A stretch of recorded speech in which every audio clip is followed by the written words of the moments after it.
जरा सोचो, तुम्हें सालों पहले डूब चुकी एक सबमरीन में हजारों करोड़ का सोना मिल जाए, लेकिन उसे निकाल पाना लगभग नामुमकिन हो।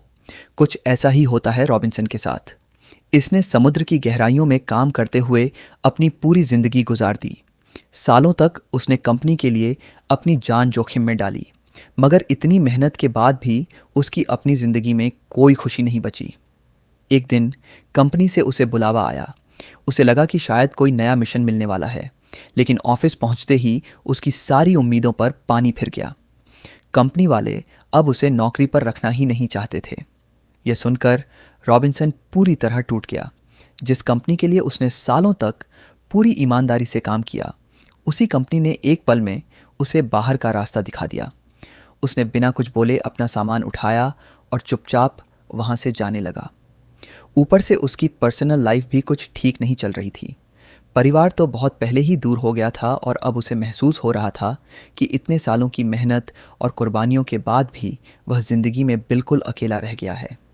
उसी दौरान रॉबिन्सन की मुलाकात अपने पुराने दोस्त कर्ट से हुई। कर्ट ने उसे एक ऐसी बात बताई जिसने उसकी रातों की नींद उड़ा दी। जंग के दिनों में एक जर्मन सबमरीन ब्लैक सी में डूब गई थी और वह अंदर से पूरी तरह सोने से लदी पड़ी थी।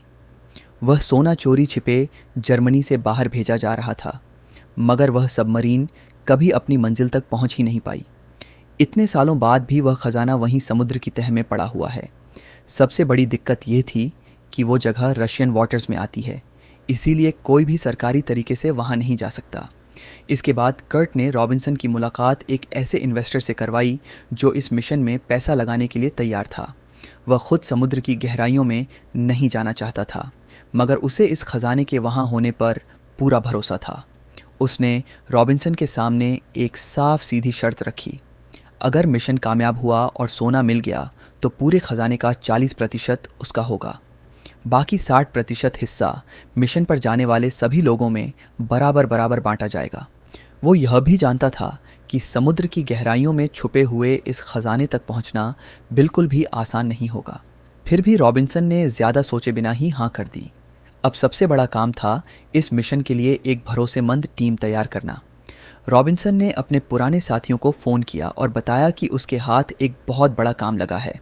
उसे पता था कि यह मिशन आम लोगों के बस की बात नहीं है, इसीलिए उसने अपने दोस्त लुइस की मदद से एक एक करके आदमी छांटने शुरू कर दिए।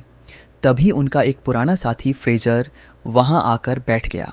उसने बिना किसी हिचकिचाहट के इस मिशन का हिस्सा बनने के लिए हामी भर दी। रॉबिन्सन को यकीन था कि चाहे जो भी हो जाए, फ्रेजर आखिर तक उसका साथ नहीं छोड़ेगा। तैयारी पूरी करके रॉबिन्सन वहाँ से निकल ही रहा था कि तभी उसकी नज़र एक लड़के पर पड़ी जिसका नाम टोबिन है।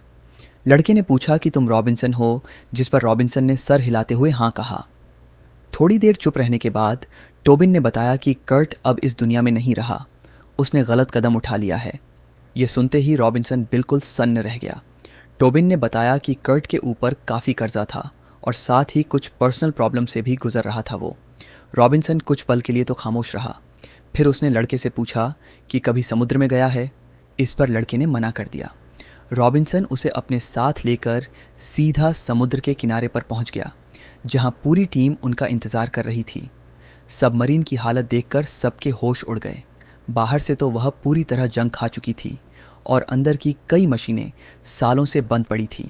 इसीलिए पूरी टीम ने मिलकर हर एक मशीन, इंजन, ऑक्सीजन सिस्टम और बाकी ज़रूरी हिस्सों की अच्छे से जांच की, ताकि सफ़र के दौरान कोई बड़ी मुसीबत ना खड़ी हो जाए। रवाना होने से पहले रॉबिन्सन ने पूरी टीम को मिशन की जानकारी दी।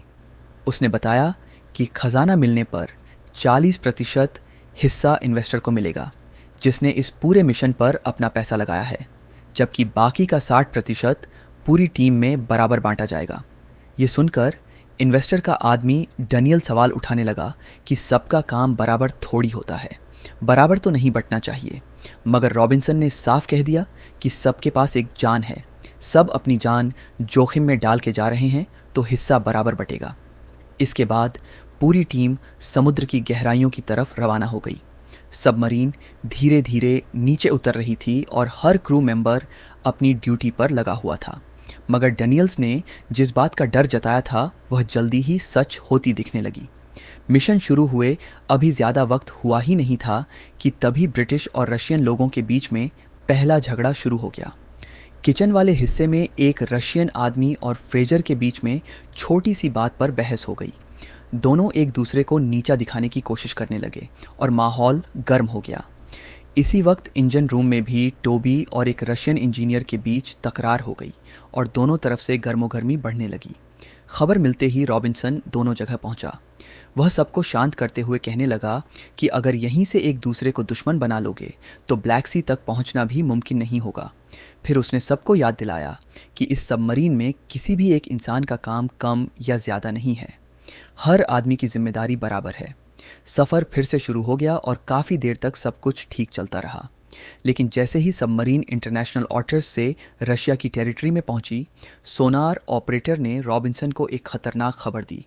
उनके रेडार पर एक रशियन वॉरशिप का सिग्नल दिख रहा था जो सीधा उनकी तरफ बढ़ रही थी। ये सुनते ही रॉबिन्सन ने बिना देरी किए इंजन बंद करने का हुक्म दिया। एक पल के लिए पूरी सबमरीन में सन्नाटा छा गया। इंजन की आवाज़ बंद होते ही हर आदमी अपनी जगह बिल्कुल चुप खड़ा रहा।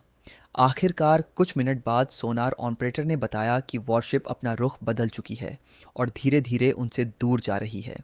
ये सुनकर सबने चैन की सांस ली। रॉबिन्सन ने फिर भी जल्दबाजी नहीं की। उसने कुछ देर तक सबमरीन को बिल्कुल खामोश रखा और जब उसे पूरा यकीन हो गया कि खतरा टल चुका है, तभी इंजन दोबारा चालू करने का हुक्म दिया। सबमरीन फिर से अपनी मंजिल की तरफ बढ़ने लगी। बहुत लंबा सफ़र तय करने के बाद आखिरकार वह ब्लैक सी के इलाकों में पहुंच ही गए, जहां कहीं ना कहीं वह जर्मन सबमरीन छुपी हुई है। लेकिन उनकी मुश्किलें अब भी ख़त्म नहीं हुईं। क्रू के बीच चल रही लड़ाई एक बार फिर से बाहर आ गई। इस बार तो बात एक छोटी सी शर्त से शुरू हुई थी। एक फुटबॉल मैच का नतीजा जानने के लिए कुछ लोगों ने चोरी छिपे रेडियो चालू कर दिया। जैसे ही रॉबिन्सन ने यह देखा, उसका चेहरा गुस्से से भर गया। उसने तुरंत रेडियो छीना और एक पल सोचे बिना उसे तोड़ दिया। सब लोग यह देखकर हैरान रह गए। रॉबिन्सन ने गुस्से में कहा कि तुम्हारी एक छोटी सी गलती की वजह से पूरा मिशन बर्बाद हो सकता है। अगर रशियन नेवी ने तुम्हारे रेडियो का सिग्नल बाय चांस पकड़ लिया होता तो अब तक तो एक टॉर्पीडो मिसाइल आ चुकी होती हमारी तरफ। फिर उसने सबको आखिरी चेतावनी दी और कहा कि जो भी इस मिशन में रहना चाहता है उसे टीम की तरह काम करना पड़ेगा और जिसे भी यह मंजूर नहीं है वो अभी बता दे। हम एक जगह बैठा देंगे उसे, लेकिन सोने का हिस्सा भी नहीं मिलेगा।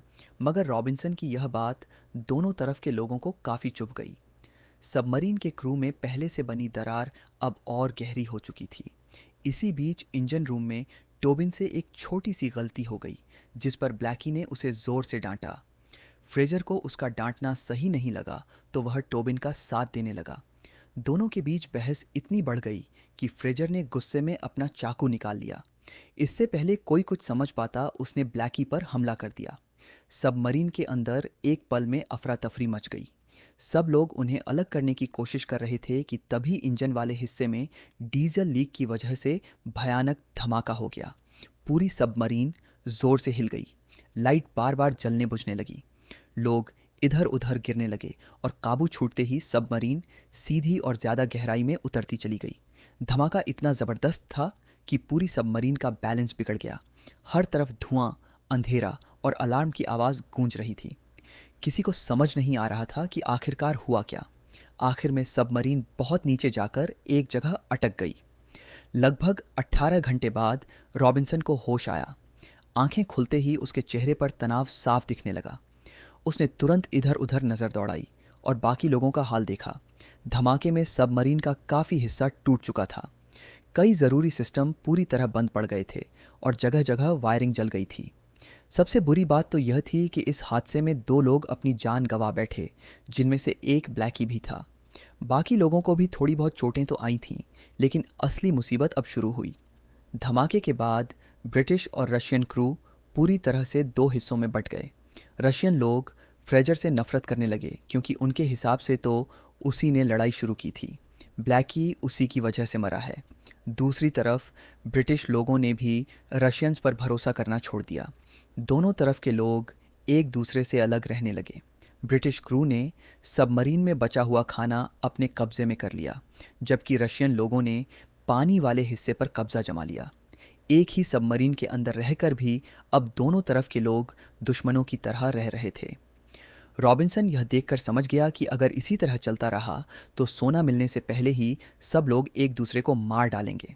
इसीलिए वह रशियन क्रू के लीडर मोरोजोव के पास गया। उसने ठंडे दिमाग से समझाया कि इस वक्त तुम्हारा सबसे बड़ा दुश्मन यह ब्रिटिश क्रू नहीं है, बल्कि समुद्र है। अगर सब मिलकर काम नहीं करेंगे तो कोई भी यहाँ से जिंदा बाहर निकलेगा ही नहीं। मोरोसोव को भी यह बात समझ आ गई। उसने अपने लोगों को शांत रहने के लिए कहा और फिलहाल मिशन पूरा करने पर ध्यान देने का फैसला किया। इसी बीच रॉबिन्सन को एक हैरान कर देने वाली बात पता चली। धमाके की वजह से सबमरीन बहते बहते लगभग उसी इलाके में आ पहुंची थी जहां वह जर्मन सबमरीन डूबी हुई थी।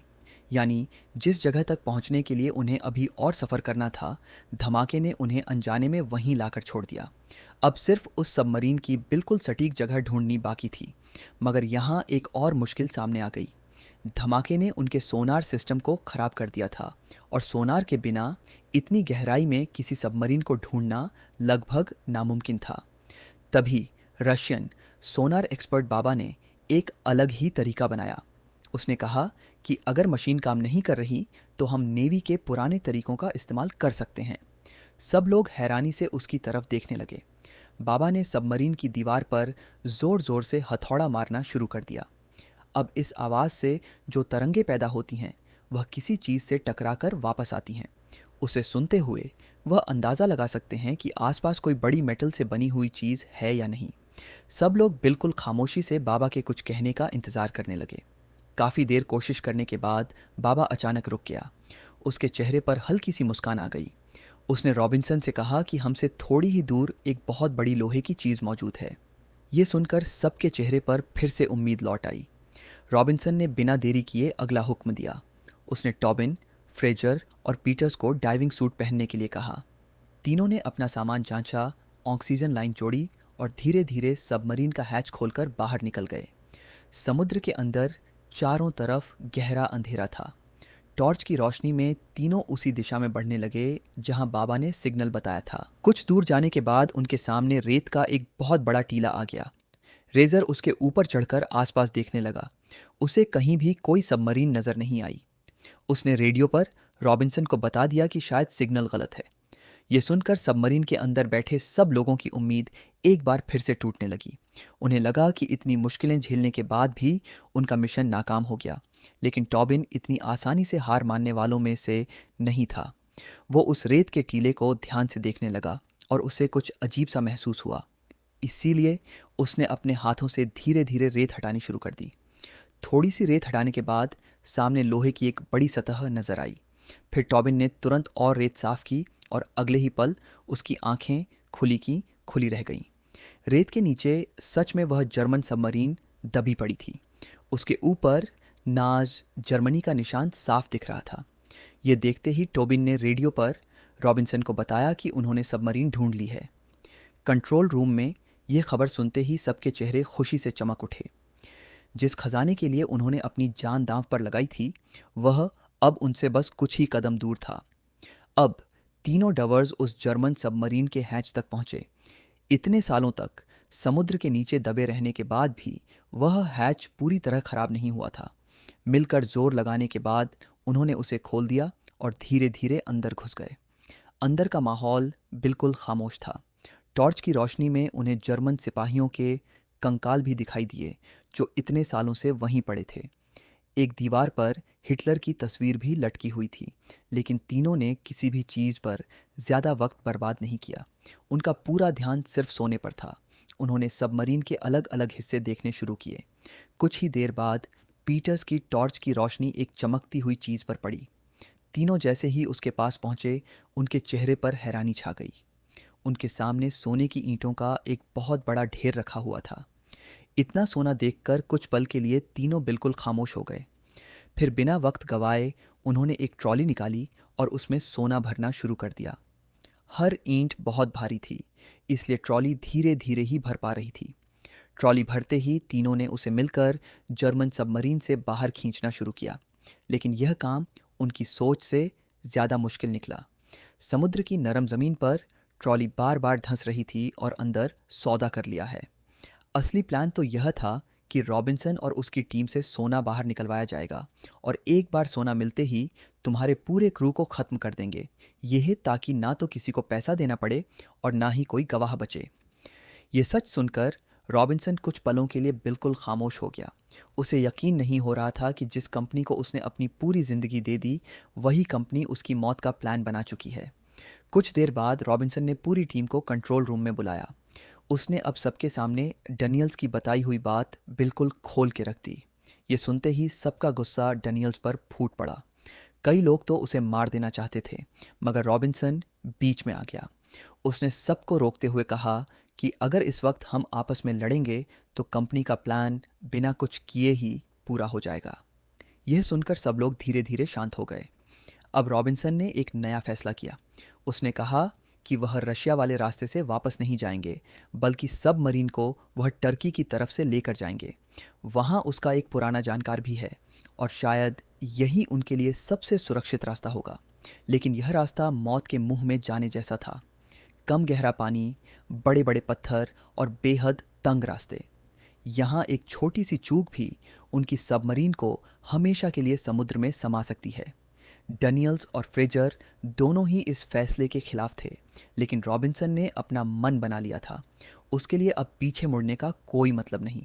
इसी फैसले के साथ पूरी टीम एक और जानलेवा सफ़र पर निकल पड़ी। नए रास्ते के बारे में सुनने के बाद सबमरीन के अंदर का माहौल और भी भारी हो गया। सब जानते थे कि टर्की वाला रास्ता बहुत खतरनाक है, मगर अब उनके पास दूसरा कोई चारा नहीं बचा था। रॉबिन्सन ने अपने नक्शे पर रास्ता जांचा और फिर इंजन रूम को धीरे धीरे आगे बढ़ने का दिया। सबमरीन संभलकर अपनी नई दिशा में चलने लगी। इस सफ़र के दौरान रॉबिन्सन लगातार डेप्थ मीटर, कंपास और सोनार की रीडिंग्स देखता रहा। उसे पता था कि यहाँ पर एक छोटी सी भी चूक सबको ले डूबेगी। दूसरी तरफ डैनियल्स बिल्कुल अलग सोच रहा था।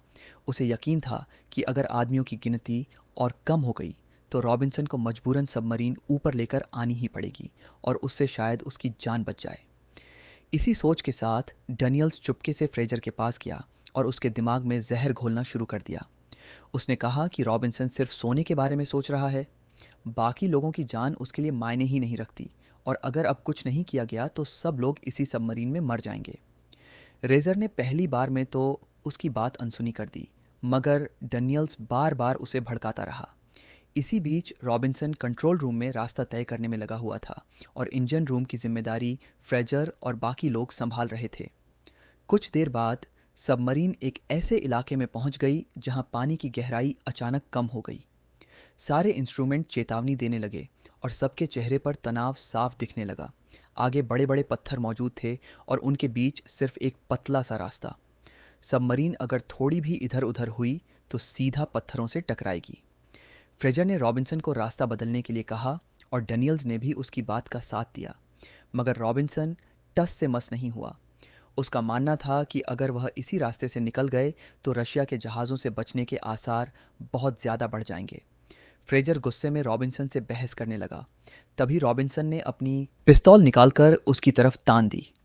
उसने साफ कह दिया कि सबमरीन का कैप्टन मैं हूं और मेरा हुक्म आखिरी होगा। फ्रेजर मजबूरन चुप हो गया और वापस अपने काम पर चल दिया। सबमरीन धीरे धीरे उन तंग पत्थरों के बीच से गुजरने लगी। कंट्रोल रूम में बैठे सब लोग सांसें रोककर इंस्ट्रूमेंट देख रहे थे और एक एक इंच बहुत संभल कर तय किया जा रहा था।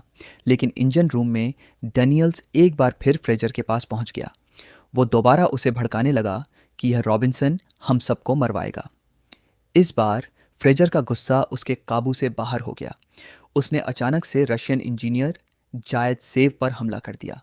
हमला इतना अचानक हुआ कि जायद सेव खुद को बचा ही नहीं पाया। इंजन रूम में अफरा तफरी मच गई। इसी हंगामे में इंजन का काबू बिगड़ा और उसी पल सबमरीन का बैलेंस हिल गया। कंट्रोल रूम में रॉबिन्सन को महसूस हुआ कि स्टीयरिंग बिल्कुल सही काम नहीं कर रहा। अगले ही पल सबमरीन पूरी ताकत के साथ सामने मौजूद पत्थर से जा टकराई। टकराते ही पूरी सबमरीन जोर से कांप गई। लाइट्स जलने बुझने लगीं और कई लोग जमीन पर गिर पड़े। टक्कर की वजह से एक हिस्से में शॉर्ट सर्किट हुआ और तुरंत धमाका हो गया। सबमरीन की बाहरी दीवार फटने लगी और कुछ ही पलों में समुद्र का पानी तेज रफ्तार से अंदर घुसने लगा। हर तरफ इमरजेंसी अलार्म बजने लगे। दरारों से पानी लगातार अंदर आ रहा था। रॉबिन्सन ने तुरंत सबको अपनी अपनी जगह संभालने को कहा। कोई इमरजेंसी वाल्व बंद करने भागा तो कोई लीक वाली जगह को कुछ देर के लिए सील करने की कोशिश कर रहा था।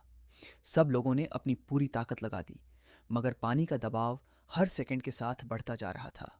दूसरी तरफ टोबिन तो उसी झटके में किसी चीज से टकराकर बेहोश हो गया। रॉबिन्सन तुरंत उसके पास पहुंचा और मोरोजोफ ने भी उसकी मदद की। दोनों मिलकर टोबिन को खींचते हुए कंट्रोल रूम तक ले गए और उसे होश में लाने की कोशिश की। लेकिन सबमरीन की हालत हर पल खराब होती जा रही थी। इंजन रूम में पानी घुटनों से ऊपर आ चुका था और वहां फंसे लोग किसी तरह बाहर निकलने की कोशिश कर रहे थे। लेकिन उस खुदगर्ज डैनियल्स ने बाहर निकलते ही अपनी जान बचाने के लिए दरवाज़ा ही बंद कर दिया। गेट बंद होते ही इंजन रूम में मौजूद लोग पानी के साथ ही अंदर फंस गए। डैनियल्स बिना पीछे देखे कंट्रोल रूम की तरफ भाग गया। उसे सिर्फ अपनी जान की पड़ी थी, मगर समुद्र का दबाव इतना ज्यादा था कि कुछ ही देर बाद वह भारी गेट भी टूट गया। पानी का तेज बहाव फिर से सबमरीन के दूसरे हिस्सों में घुसने लगा। डैनियल्स घबराकर अगला गेट बंद करने की कोशिश करने लगा, लेकिन इस बार गेट खींचते ही उसकी बेल्ट बीच में बुरी तरह फंस गई। वो पूरी ताकत से खुद को छुड़ाने की कोशिश करता रहा, मगर बेल्ट और मजबूती से अटक जाती। डैनियल्स जोर जोर से मोरोजोफोव को आवाजें लगाने लगा कि मेरी मदद करो प्लीज। मोरोजोफोव ने जैसे ही उसकी तरफ देखा तो उसे याद आ गया कि इस आदमी की वजह से कितने लोग मर चुके हैं। कुछ पल के लिए दोनों एक दूसरे की आंखों में देखते रहे। फिर मोरोजोफोव ने बिना कुछ कहे कंट्रोल रूम का गेट बंद कर दिया। डैनियल्स उसी जगह फंसा रह गया और थोड़ी ही देर में पानी का तेज बहाव उसे अपने साथ बहाकर ले गया। इधर रॉबिन्सन लगातार टोबिन को होश में लाने की कोशिश करता रहा। आखिरकार टोबिन ने धीरे धीरे आंखें खोलीं। अब कंट्रोल रूम में सिर्फ रॉबिन्सन, मोरोजोफोव और टोबिन ही जिंदा बचे थे। तीनों समझ चुके थे कि सबमरीन को बचाना अब मुमकिन नहीं है। इसी वक्त रॉबिन्सन को अचानक से 3 लाइफ जैकेट याद आई जो उसने मिशन की शुरुआत में सबसे छुपा के रखी थी। मोरोजोफोव कुछ पल के लिए गुस्से में रॉबिन्सन की तरफ देखता रहा। उसे लगा कि अगर यह जैकेट्स पहले मिल जाती तो शायद कुछ और लोग बच सकते थे। लेकिन अगले ही पल उसे समझ आ गया कि रॉबिन्सन ने यह किसी लालच में नहीं किया, बल्कि अगर वह पहले सबको बता देता तो इनके पीछे खून खराबा हो जाता। रॉबिन्सन ने दोनों को एक एक लाइफ जैकेट पहना दी। तभी टोबिन ने एक बहुत ज़रूरी सवाल पूछा। उसका कहना था कि अगर वह एस्केप पड में बैठ भी गए तो पड को लॉन्च कौन करेगा, क्योंकि उसे लॉन्च करने के लिए किसी को तो कंट्रोल रूम में रुकना पड़ेगा। रॉबिन्सन थोड़ी देर के लिए चुप रहा। फिर उसने कहा कि एस्केप पड के अंदर भी एक इमरजेंसी रिलीज बटन लगा हुआ है। चलो तुम दोनों अंदर बैठ जाओ, मैं अभी आता हूँ। टोबिन और मोरोजोव को उसकी बात पर भरोसा हो गया और दोनों एस्केप पड के अंदर चले गए, जिसके बाद रॉबिन्सन ने धीरे से पड का हैच बंद कर दिया। फिर कंट्रोल पैनल के पास जाकर उसने रिलीज लीवर पकड़ लिया। एक गहरी सांस लेते हुए उसने लीवर को खींच दिया। अगले ही पल एस्केप पड सबमरीन से अलग होकर बहुत तेजी से ऊपर की तरफ बढ़ता गया। ऊपर पहुंच चुके मोरोजोव और टोबिन सोच रहे थे कि जल्द ही रॉबिन्सन भी ऊपर आ जाएगा, लेकिन उसने झूठ कहा था। रिलीज लीवर सिर्फ अंदर था और उसे खींचने के लिए कोई और वहां पर था नहीं। तीसरी लाइफ जैकेट ऊपर आई जरूर, लेकिन उसमें रॉबिन्सन नहीं सोने की ईंटें थीं। रॉबिन्सन ने मरने से पहले जितना हो सका उतना सोना उस जैकेट में भर दिया था, ताकि कम से कम किसी को तो अच्छी ज़िंदगी मिले। वीडियो पसंद आई तो लाइक कर देना, चैनल को सब्सक्राइब कर लेना। मिलते हैं अगली वीडियो।